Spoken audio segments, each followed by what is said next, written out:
Mesa de debates. Oferecimento Unimed, 45 anos. Cuidar de você sempre foi o plano. Premium FM, sintonizada no seu bom gosto.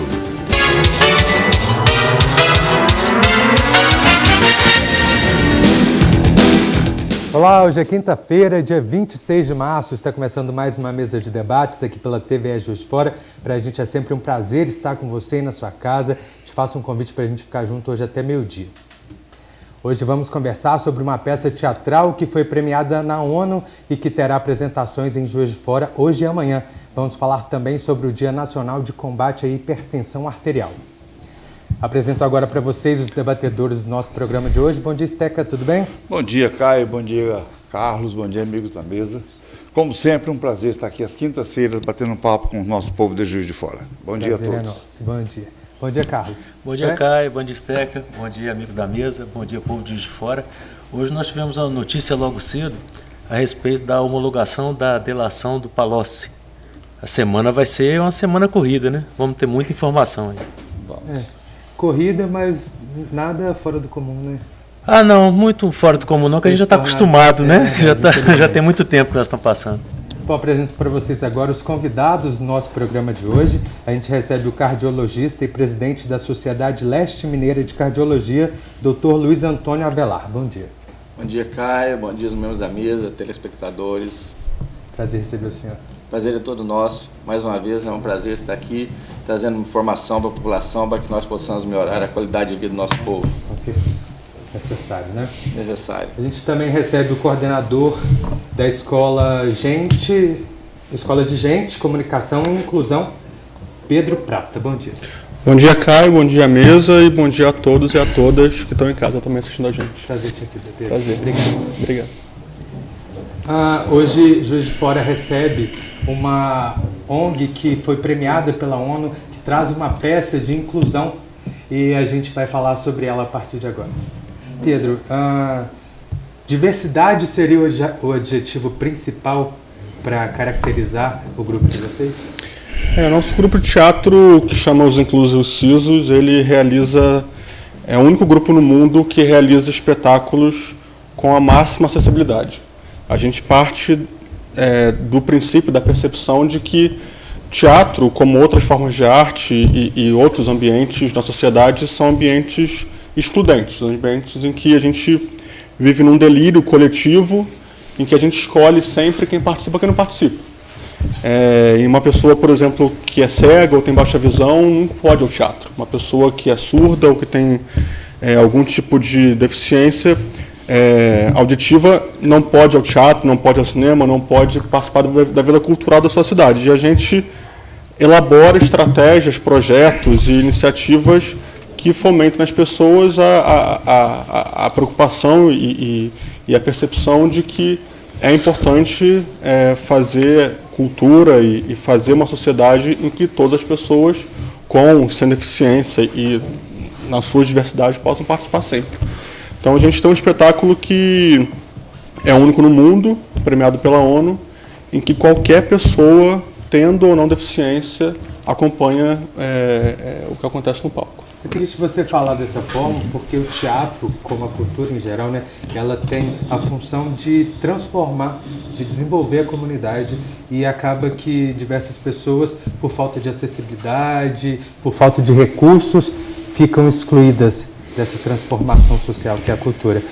Mas existe, por lei, uma série de recursos de acessibilidade que, infelizmente, não são colocados em prática. Eles são 10, né? Eu queria que você falasse um pouquinho mais sobre eles. Na verdade, o Brasil, desde a Constituição de 88, tem a cultura como um direito, né? Assim como educação, saúde, e a Constituição nossa não fala que cultura, educação é para pessoa sem deficiência. Na verdade, o direito à cultura é para todas as pessoas, não é para todas as pessoas sem deficiência. O que a gente faz, na verdade, é só cumprir a lei. É garantir o acesso à cultura que todas as pessoas têm direito. Só que isso na prática não acontece. Só a gente faz isso, infelizmente. Então, o que a gente faz é mostrar para as pessoas que todo mundo tem direito à cultura, tem direito ao teatro, ao cinema, à música, às atividades, ao conteúdo audiovisual, só que isso não acontece. O que todo espetáculo nosso, isso pra gente é muito marcante, é muito bacana. Tem pelo menos uma pessoa que nunca foi ao teatro na vida. A gente já circula há 15 anos, tem 100 mil pessoas que já participaram como plateia dos espetáculos e, invariavelmente, tem pelo menos uma pessoa na plateia que nunca foi ao teatro. Então, e não é só por uma questão de grana ou de não ter recurso financeiro, é porque realmente a cultura ela é feita por um número limitado de pessoas. O que a gente faz é expandir essa percepção, essa consciência de que todo mundo tem direito à cultura. Com licença. Você falou sobre deficiente auditivo. Aquele que não é surdo totalmente, ele tem deficiência, 50% de perda, por exemplo. Coisa mais difícil ir ao teatro. Por quê? Você não tem aparelho de som, não tem sonorização para o teatro. Dificilmente teria isso aí. E ele não entende nada e vai lá e sai do mesmo jeito. Qual o recurso que vocês disponibilizam, então, nesse caso? A gente tem sempre... Só para conhecimento, como exemplo, quer saber. A gente tem sempre 2 recursos para pessoa surda, totalmente surda, ou com algum tipo de deficiência auditiva, que são língua de sinais, Libras... Não é o caso. Que no Brasil, que não é o caso, que no Brasil é lei, então o Brasil é um país bilíngue, a gente tem o português como língua oficial e a Libras como língua oficial também. Sim. E outro recurso que a gente usa é legenda do palco, então tem um telão com legenda do que os atores falam e das movimentações. Então a pessoa surda pode enxergar o palco e ler a legenda do que os atores estão falando. Agora, o que é mais interessante é que a gente vai no limite. A gente, inclusive, realiza espetáculos para as pessoas que são surdas e cegas simultaneamente. Então, uma pessoa que é surda e cega, que é uma deficiência múltipla rara, mas que essa pessoa existe, ela acompanha o espetáculo nosso com o que a gente chama de Libras tátil. Então, o nosso intérprete de Libras, de língua de sinais, ele vai tocando a pessoa com os sinais e ela vai acompanhando a peça através do que a gente chama de Libras tátil. Então, a pessoa que tem baixa visão, é cega, tem deficiência auditiva, é surda ou é surda cega ao mesmo tempo, ela consegue acompanhar o espetáculo. Interessante. Não, interessantíssimo, assim, que amplia muito a acessibilidade, né, de pessoas que realmente antes não conseguiriam. Mas nesse caso, vocês então têm, sei lá, tutores, monitores, que acompanham individualmente as pessoas que precisariam.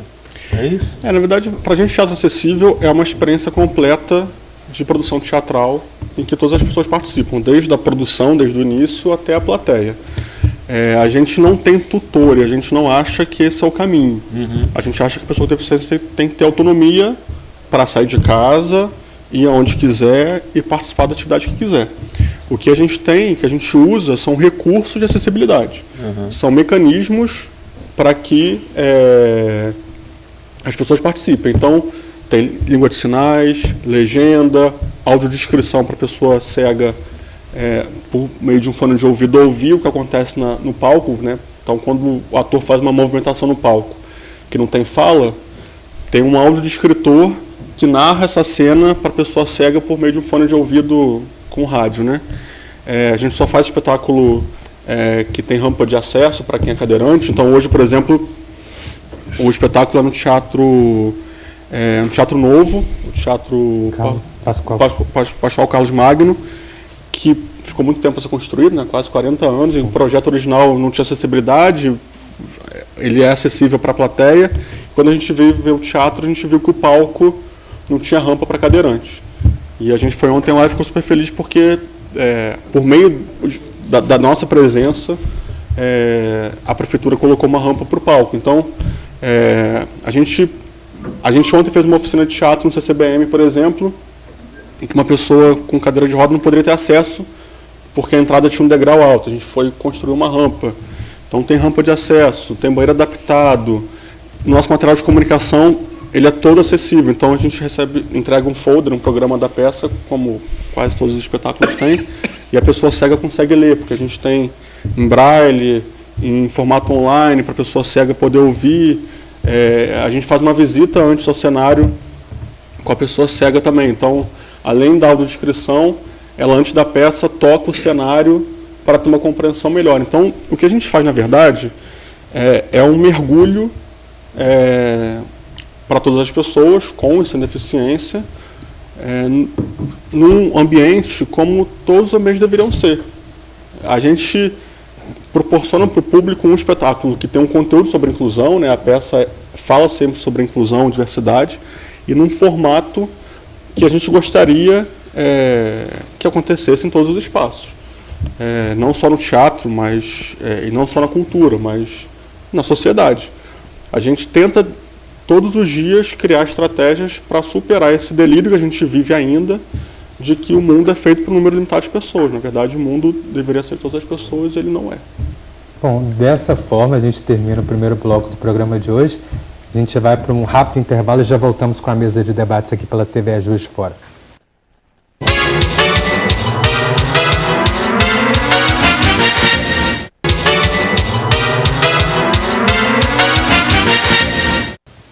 Estamos de volta com a mesa de debates aqui pela TV Juiz de Fora. Pedro, os atores, as pessoas que trabalham no elenco, no grupo, eles também são pessoas com deficiência? A gente não parte do princípio que a deficiência é uma necessidade para fazer parte nem da plateia, nem do grupo de teatro. Mas a gente já teve diferentes formações, já teve atores cegos, uma atriz cega, com deficiência intelectual. Então a gente não trabalha na lógica de que a deficiência ela é uma necessidade de existência. Na verdade, a gente trabalha a deficiência como uma característica humana.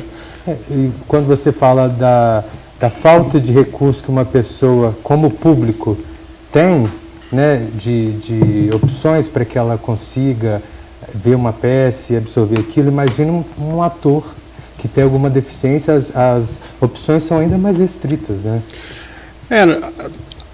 A participação de quem tem deficiência ela é limitada, por conta da ausência de recursos de acessibilidade no nosso dia a dia.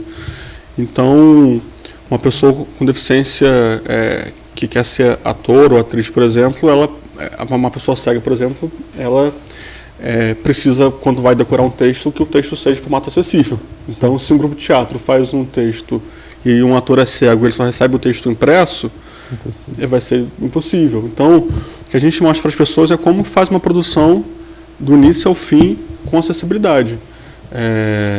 Vocês têm mais do que uma peça? Vocês naturalmente estão trazendo uma, né? Mas tem outras dentro do grupo atualmente? A gente é um grupo de teatro que existe há 15 anos. Né? A ideia do grupo, na verdade, um grupo de teatro, ele é parte de ele é um projeto de uma organização chamada Escola de Gente, que é uma organização criada em 2002, que realiza projetos diferentes, teatro, formação, cursos, oficinas, para convencer as pessoas, mostrar para as pessoas o que é a sociedade inclusiva, né? Um ano depois que a gente foi criado, um grupo de alunos de artes cênicas do Rio e uma aluna especial, uma atriz em especial, procurou a Escola de Gente. A nossa diretora é a Cláudia Werneck, que é a mãe dessa atriz, e criou esse grupo porque eles perceberam que eles faziam teatro para um número restrito de pessoas. Essa atriz é a Tata Werneck, que hoje é uma atriz famosa, todo mundo conhece, né? E ela ficou com a gente quase 10 anos no grupo. Foi ela que teve essa ideia, que formulou a ideia do grupo de teatro acessível. E a gente já fez musical, peça infantil, peça para adulto. A gente é um grupo que vai se renovando e vai escrevendo textos e diferentes. Em termos, Pedro, assim, pelo que parece, há uma complexidade grande, desde a criação da peça até a logística. Como que funciona o financiamento disso? Assim, vocês aqui estão, né, tendo um financiamento, mas lá dentro da escola, como que funciona isso? A gente realiza, hoje o Grupo Teatro vive de patrocínio de Lei Rouanet. A gente está rodando, por exemplo, agora cidades do interior, Rio, Minas e São Paulo, por onde passam os trens da MRS, que patrocinam o projeto, patrocinam o Grupo Teatro. E a gente vive de financiamento de cultura, né? Que é um financiamento, inclusive, muito, muito difícil, muito, muito desafiador.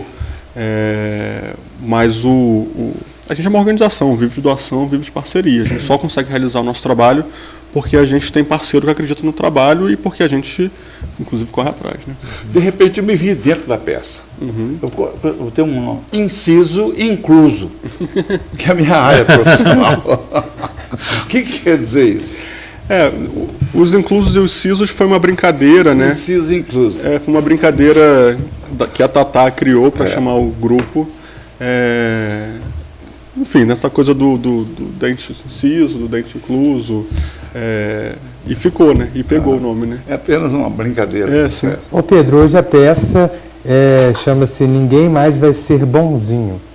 Você poderia contar um pouquinho do conteúdo dela pra gente?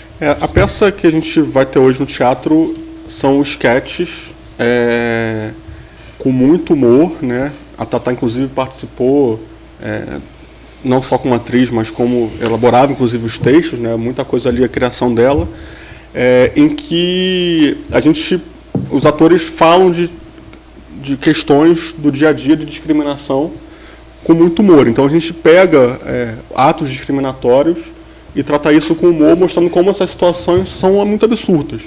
A verdade é essa, mas ao mesmo tempo são muito rotineiras. Ele é um desdobramento de um livro da Cláudia Werneck, que criou a Escola de Gente, que faz uma crítica muito forte à percepção de que a pessoa com deficiência, ou que todo mundo que lida com a deficiência tem que ser sempre, que é bonzinho, né? Na verdade, pessoas com deficiência estão aí, estão no mundo, elas são pessoas como quem não tem deficiência, são pessoas bacanas, pessoas chatas, pessoas preconceituosas também, pessoas que discriminam, pessoas que são produto dessa sociedade que está cotidianamente discriminando e tentando desconstruir as discriminações. E uma forma de mudar um pouco dessa questão do estereótipo que se cria é justamente uma abordagem diferente, porque geralmente esses casos são tratados com muita dramaticidade, com muito sofrimento, e vocês trazerem isso com humor já chega até as pessoas de uma maneira diferente, né? O que a gente mostra é como questões de discriminação, quando você vai ao limite da situação, elas são completamente absurdas, são completamente fora Elas viram caricatas, né? Viram caricatas, porque a discriminação é tão cotidiana, mas ela é tão absurda, que quando você vai no limite, você vê que aquilo não faz o menor sentido. É isso que a gente tenta passar. Isso é interessante, porque assim, eu entendo que você ter uma peça dessa, uma companhia inclusiva, é respeitar o indivíduo, né? A liberdade individual. Ou seja, você está abrindo portas para mais pessoas irem ao teatro e tudo mais. E eu acho que a nossa sociedade hoje está muito massificada. A gente está vendo muito aí, desde política, cultura, opiniões, que a cada dia menos a gente respeita o indivíduo. Quer que todo mundo seja igual a tudo, né? Assim, eu penso que deve ser assim, todo mundo vai ser. E dessa forma eu acho muito interessante. Assim, você é uma peça que abre espaço para quem quiser ir, independente de ter, né, deficiência ou não, poder ir e aproveitar e ter aquela vivência. Eu acho, poxa, isso é muito legal. Vou fazer uma pergunta aqui. Como é que está essa previsão de público? Vocês estão vendendo? Não tem venda de ingresso? Tem reserva de ingresso? Tem um ingresso para gente? Não, isso a gente conceitualmente acredita e faz teatro sempre gratuito. Então a gente nunca cobra o espetáculo. Porque a gente acha que conceitualmente o acesso financeiro também faz parte da acessibilidade. Então uma pessoa que não tem recurso financeiro também tem direito ao teatro. Então a gente parte desse conceito. A gente tem rodado as cidades e todo o espetáculo tem ficado lotado, que para a gente é muito bacana. Hoje à tarde, por exemplo, os ingressos já foram todos retirados, não tem mais. Ontem me ligaram muito, de verdade, pedindo para... Hoje não é teatro, hoje é uma oficina. Não, hoje é teatro. Hoje é teatro. A oficina aconteceu ontem. Então, a oficina foi ontem. A gente ontem fez uma oficina com a rede municipal de ensino. A gente chama de oficina de teatro acessível, porque a gente usa jogos teatrais para falar sobre inclusão e acessibilidade. Aqui em Juiz de Fora a gente fez com professores, educadores da rede municipal e foi muito bacana. E hoje tem um espetáculo, às 3h no Teatro Pascoal Carlos Magno. Não tem ingresso, mas a sugestão é que quem quiser ir tenta espera na porta. Faz uma oração, surge uma vaga. Porque lá o teatro também tem o quê? 400 lugares? Tem 407 lugares. 407 lugares. A nossa sugestão é tentar ir, de verdade, porque tem sempre alguém que pega o ingresso e não vai. E a gente vai tentar que todo mundo entre. Mas ainda bem que a procura foi grande. Já está 3 dias esgotados. Pedro, vocês receberam uma premiação da ONU. Eu queria que você falasse um pouco do que isso representa e o que é essa premiação em si. A gente foi escolhido na sede da ONU, na Áustria, em Viena, que é uma sede das Nações Unidas, como uma das experiências mais inovadoras do mundo em direitos de pessoas de deficiência. Mas pra gente é muito bacana, a gente fica muito orgulhoso, a gente é o único grupo no mundo que a gente tem conhecimento de que só realiza espetáculos com a máxima acessibilidade todos os dias e com todos os recursos possíveis.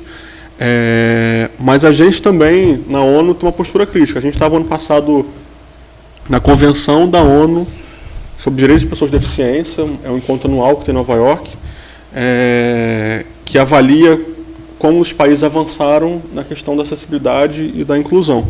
E também era um encontro com 150 países sem acessibilidade. Então, isso é interessante, porque eu estou querendo te fazer uma pergunta assim, que o projeto de vocês é excepcional, né? Não há dúvida disso. Mas você acha que esse tipo de projeto conseguiria transpor e passar para todos os eventos, assim? Se você vê viabilidade nisso, você acha que isso seria possível? Eu vejo muita viabilidade. A gente é uma ONG do Rio, pequena, com recursos limitados, e a gente faz isso. Então, eu acho que tem sempre um desafio de recurso financeiro, né? Mas tem sempre um desafio maior que é de atitude, né?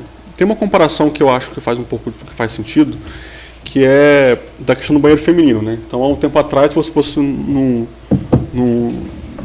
até numa repartição pública, por exemplo, num órgão público, na Câmara dos Deputados Federal, por exemplo, não tinha banheiro feminino, né? Era um ambiente que só tinha homem e as mulheres não tinham banheiro, né? Em algum momento alguém se tocou que garantir esse direito das mulheres era importante. A gente vive uma situação parecida com a deficiência, né? A gente vive um mundo em que pessoas de deficiência não têm direito a algum tipo de espaço, algum tipo de conteúdo, de informação, e a gente tem que avançar para que elas tenham direito. Eu acho que a gente melhorou muito nos últimos anos. O Brasil, ele é um país exemplar em legislação em direitos de pessoas de deficiência. A gente tem um arcabouço jurídico, regulatório, institucional muito avançado. O que a gente não consegue, como qualquer lei no Brasil, é que isso vire uma prática cotidiana, né? E esse que é o desafio. Então, o que a gente faz, por exemplo, hoje é cumprir a lei e mostrar para as pessoas que isso é viável de ser feito.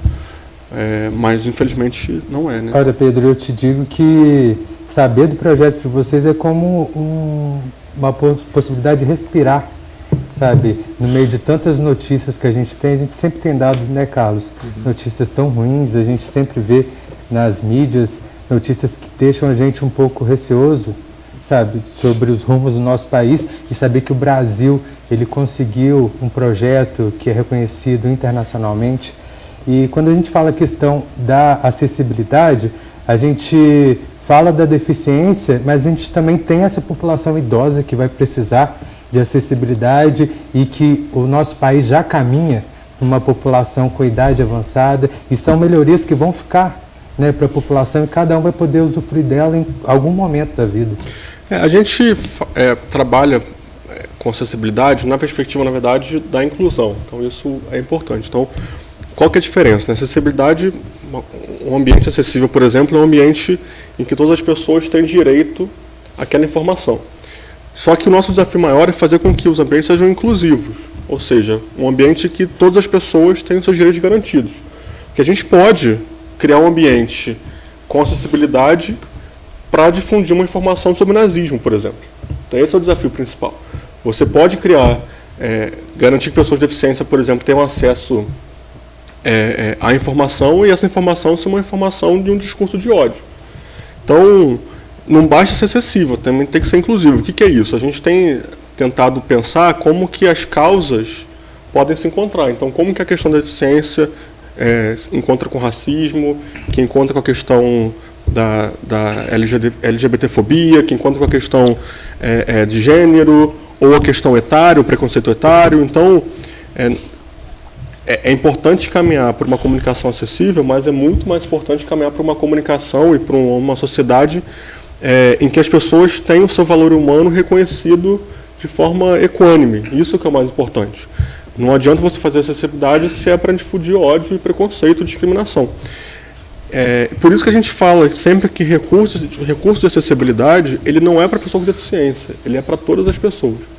Primeiro porque ele permite que a gente conviva na diversidade, que a gente viva na diversidade. E quando a gente vive na diversidade, a gente desconstrói preconceitos e a gente freia as nossas atitudes discriminatórias.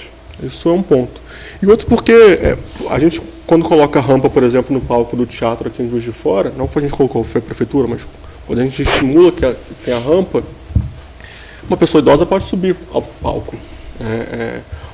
Quando a gente coloca, por exemplo, legenda no teatro, a gente permite que uma pessoa que não é surda, que não é considerada surda, que não aprendeu língua de sinais, ela possa acompanhar o teatro. Quando a gente...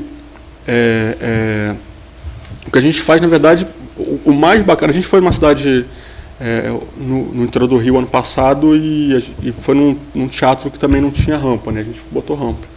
A gente descobriu no dia seguinte que nesse espaço, era um clube, acontecia toda semana o baile da terceira idade e toda semana as pessoas idosas iam para o baile um pouco reclamando daquela escada, que chegavam cansadas. Então, o que a gente acha muito bacana é que mostrar que a acessibilidade e inclusão não é para quem tem deficiência, é para todas as pessoas. Isso que é mais importante. Verdade. Parabéns pela iniciativa. Obrigado.